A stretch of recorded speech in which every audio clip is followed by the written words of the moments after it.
Hello అండి, welcome to my channel. నేను మీ Sai Kishore. Hi అండి, అందరు ఎలా ఉన్నారు? నేనైతే చాలా బాగున్నాను. సో మీరందరూ కూడా ఎలా ఉన్నారు? తప్పకుండా అయితే కామెంట్ చేసేయండి. అలాగే మీలో ఎవరైనా మన ఛానల్ని కొత్తగా చూసిన వాళ్ళైతే మన ఛానల్ని కొంచెం సబ్స్క్రైబ్ చేసుకొని సపోర్ట్ అయితే చేయండి. అలాగే ఈ వీడియోకి ఒక లైక్ అయితే ఇవ్వండి. మీరు ఇచ్చే లైక్ అనేది ఈ వీడియోకి ఒక బూస్టర్ లాగా యూజ్ అవుతుందన్నమాట. ఈ వీడియో అనేది ఇంకొంతమందికి షేర్ అవుతుంది. సో ఇంకా ఇది వచ్చేసి సండే రోజు వ్లాగ్ అనమాట. ఆ రోజు ఇంకా మా ఇంట్లో స్పెషల్స్ చూస్తున్నారు కదా, చేపల పులుసు, అలానే చికెన్ ఫ్రై, ఇంకొకటి వచ్చేసి నత్తలు పచ్చెనపప్పు కర్రీ అనమాట. సో నత్తలు చాలామందికి ఐడియా ఉందో లేదో, ఇంకా వాటిని ఏమంటారో కూడా నాకు సరిగ్గా తెలీదు.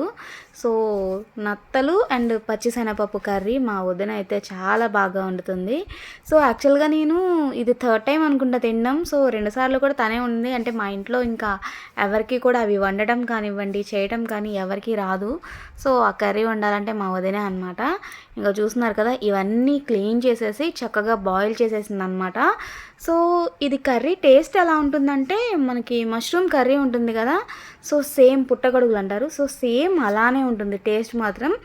కానీ అసలు నిజంగా చాలా బాగుంటుంది, నాకైతే బాగా నచ్చింది. సో ఇంకా నార్మల్గా అయితే గోంగూర నత్తలు, అలానే పచ్చిశనగపప్పు నత్తలు, ఇంకా టమాటా అలా వేసి వండుతారంట. నేనైతే పచ్చిశనగపప్పు వేసినప్పుడే తిన్నాను. సో ఇంకా ఈ గోంగూరలో అట్లా వేసినప్పుడు ఎప్పుడు తినలేదు. 3 సార్లు కూడా ఇలానే తిన్నాను అనమాట. టేస్ట్ కూడా నిజంగా చాలా బాగుంటుంది.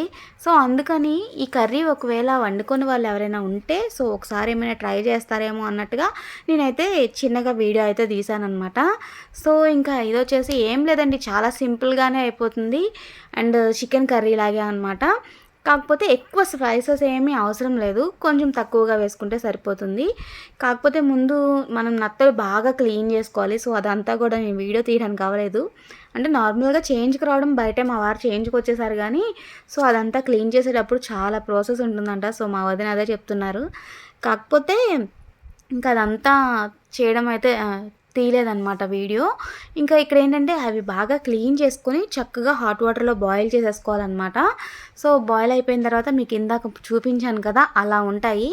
వాటిని ఏంటంటే మనం సేమ్ మసాలా వేసి చికెన్ కర్రీ ఎలా వండుకుంటాం అలానే ముందుగా ఆయిల్ వేసేసి అందులో ఆనియన్స్, పచ్చిమిర్చి, కొంచెం కరివేపాకు వేసి ఫ్రై అయిన తర్వాత ఇందులో స్పైసెస్ ఏంటంటే అల్లం, వెల్లుల్లి, జీలకర్ర, ధనియాలు, ఈ 4 అనమాట. ఎక్కువ స్పైసెస్ ఏమీ అవసరం లేదు.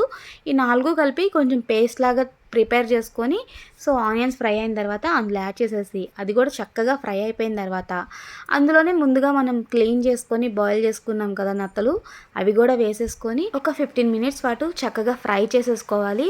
అవి ముక్కలు అవ్వడం అలా ఏమీ ఉండవు అనమాట, ఎలా ఉన్నాయో అలానే ఉంటాయి కాబట్టి మనం గరిటతో కలుపుకుంటూ ఫ్రై చేసినా అవేమీ అవ్వవు. సో ఇంకా అలా ఫ్రై అయిన తర్వాత అందులో ఉప్పు, పసుపు, కారం, కొంచెం గరం మసాలా, ధనియా పౌడర్ ఇవన్నీ కూడా వేసేసి ఒక 2 మినిట్స్ ఫ్రై అయిన తర్వాత కొంచెం వాటర్ యాడ్ చేసుకొని ఆ వాటర్ కొంచెం బాయిల్ అవుతున్నప్పుడు ముందుగా మనం ఉడికించి పక్కన పెట్టుకున్నాం కదా పచ్చిశనగపప్పు, సో అది వేసేసుకోవాలన్నమాట. పచ్చిశనగపప్పు కూడా మనకి ఒక 70-60% కుక్ అయితే సరిపోతుంది. మరీ ఎక్కువ అయినా కూడా ఇంకా అవన్నీ కూడా ముక్కలు అయిపోతాయి. సో ఎందుకంటే మళ్ళీ మనం కర్రీలో ఉడికిస్తాం కాబట్టి ఒక 60-70% కుక్ చేస్తే సరిపోతుంది. సో ఇంకా వాటర్ అంతా కూడా దగ్గర పడిపోయిన తర్వాత ఫైనల్గా మనం కొత్తిమీర యాడ్ చేసి దించేసుకుంటే వేడి వేడిగా నత్తలు పచ్చెనపప్పు కర్రీ అయితే రెడీ అయిపోతుంది. నాకు టేస్ట్ మాత్రం బాగా నచ్చింది. అందులో నేను మష్రూమ్స్ బాగా తిన్నాను కాబట్టి సో నాకు ఆ టేస్ట్ లాగా ఉండి చాలా బాగా నచ్చింది అనమాట. సో ఇంకా చూస్తున్నారు కదా, సింపుల్గా ఇలా ఫుడ్ అయితే ప్రిపేర్ చేసేసింది అనమాట మా వదిన. ఇంకా ఫైనల్గా కొంచెం సాంబార్ కూడా పెట్టింది, రసం సారీ. సో ఇంక ఇదంతా అయిపోయిన తర్వాత మా ఇంట్లో అయితే పచ్చళ్ళ సీజన్ అయితే మొదలైపోయిందనమాట. సో ఏంటంటే ఇంకా ఎండాకాలం వచ్చిందంటేనే మా ఇంట్లోనే కాదులేండి, అందరిలో కూడా పచ్చళ్ళు పట్టే బిజీలో ఉంటారు కాబట్టి సో మేమైతే ఫస్ట్గా పండుమిరపకాయ పచ్చడి అయితే పడదాము అని చెప్పేసి ఇంకా పండుమిరకాయలు వస్తే తీసుకున్నాం అనమాట. సో మేము వచ్చేసి ఒక 4 kgs తీసుకున్నాము. సో అంటే మాకు మా వదిన వాళ్ళకి కలిపి అనమాట. ఇంకా ఇద్దరికి కలిపి ఇలా రోట్లో వేసేసి దంచుతున్నాం అనమాట. మేము తీసుకున్న 4 kgల క్వాంటిటీకి చింతపండు వచ్చేసి 1 kg పట్టింది. అలాగే ఉప్పు కూడా kg అనమాట. ప్రస్తుతానికైతే మనకి కావాల్సినవి 3 అనమాట, పండుమిర్చి, ఉప్పు, చింతపండు, ఇవన్నీ వేసేసి చక్కగా రోట్లో కచ్చాపచ్చాగా దంచుకొని ఒక బాక్స్లో పెట్టేసుకొని మళ్ళీ థర్డ్ డే అనమాట ఇవన్నీ కూడా రుబ్బుకుంటే రుబ్బుకోవచ్చు, లేదంటే గ్రైండర్లో వేసుకోవచ్చు అనమాట. అందులో మాత్రం కొంచెం ఆవపిండి, మెంతిపిండి, వెల్లుల్లిపాయలు వేసి రుబ్బుతారు. సో ఇంకా మేమైతే ప్రస్తుతానికి అలా దంచేసి పక్కనైతే పెట్టేశాము.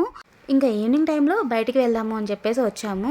యాక్చువల్గా మన విజయవాడలో అంబేద్కర్ స్టాచ్యూ అయితే కొత్తగా పెట్టారు కదా, సో అది చూద్దాము అని చెప్పేసి మేము వచ్చామన్నమాట. కాకపోతే ఇక్కడికి వచ్చేంత వరకు తెలీదు టైం అనేది, అసలు అంటే ఏ టైంకి ఓపెన్ చేస్తారు ఏంటి అనేది. సో ఏంటంటే ఇది మార్నింగ్ 10 నుంచి ఈవినింగ్ 7 వరకే ఓపెన్లో ఉంటుంది, మళ్ళీ 7 నుంచి క్లోజ్లో ఉంటుందంట. సో మాకు తెలియక మేము 8:30కి అలా వచ్చామన్నమాట. ఇంకా తీరా ఇక్కడికి వచ్చేసరికి ఇంకా లోపలికి వెళ్ళడానికి లేదు కదా, ఇంకా మేము బయట నుండే ఇలా లోపల చిన్న వీడియో అయితే తీసానమాట. సో గేట్ లోపల నుండి సో ఎలా ఉంటుంది ఏంటా అని చెప్పేసి.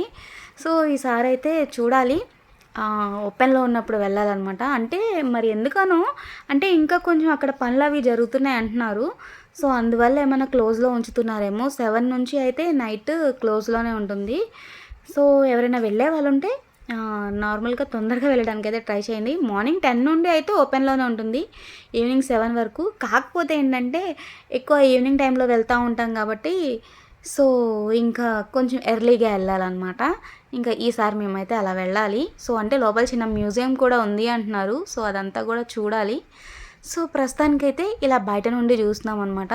కానీ అసలు ఎంత బాగా కట్టారంటే బయట నుండి అసలు ఎంత పెద్దగా కనబడుతుందంటే స్టాచ్యూ మనకి ఇటు బందర్ రోడ్ నుండే కాకుండా సో మనకి బస్ స్టాండ్ వెళ్ళే రోడ్డు ఉంటుంది కదా, హైవే రోడ్డు, సో అక్కడ నుండి కూడా చాలా బాగా కనిపిస్తుంది స్టాచ్యూ వచ్చేసి. సో ఇంకా లోపల అయితే అసలు ఎంత బాగుందంటే ఇంకా మీకు ఫోన్లో అంత క్లారిటీగా కనిపించట్లేదు కానీ సో మనకి ట్రీస్తోనే చాలా గార్డెన్ బాగా పెట్టారు, చాలా బాగుంది. సో కానీ వీడియోలో భలే చిన్నగా కనబడుతుంది స్టాచ్యూ, కానీ బయట మాత్రం చాలా పెద్దగా ఉంది. సో ఈసారి అయితే కంపల్సరీ వెళ్ళాలి ఒకరోజైతే, అంటే కొంచెం ఎర్లీగా వెళ్ళాలి అనుకున్న ఏంటంటే మేము వెళ్తే సాటర్డే సండే వెళ్ళాలి. ఎందుకంటే మా బాబు స్కూల్ నుంచి వచ్చేసరికి 5 అయిపోతుంది, 5:30 అవుతుందన్నమాట. సో ఇంకా మేము వెళ్ళేసరికి ఎలాగో మళ్ళీ తొందరగా క్లోజ్ చేసేస్తాం, బయటకు వచ్చేయండి అంటారు.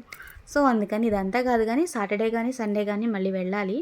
సో ప్రస్తుతానికి అయితే ఇంకా లోపలికి వెళ్ళనివ్వలేదు కదా అని చెప్పేసి మేము బయట అయితే ఇదంతా కూడా చూస్తున్నాము. సో బయట కూడా సిట్టింగ్ కానీ ఇదంతా కూడా చాలా బాగా ఏర్పాటు చేశారు. సో వచ్చిన జనాలందరూ కూడా అంటే చాలామందికి టైమింగ్స్ తెలియదు అనుకుంటా, అసలు చాలామంది వస్తున్నారు. ఇంకా వాళ్ళందరూ కూడా మాకులాగే లోపలికి వెళ్ళడానికి లేక ఇలా బయట అంతా కూడా చూస్తున్నారన్నమాట. సో బయట కూడా అసలు చాలా బాగా చేశారు, అదంతా కూడా నాకు బాగా నచ్చింది. అలాగే వాటర్ మౌంటైన్ కూడా ఉందన్నమాట అక్కడ.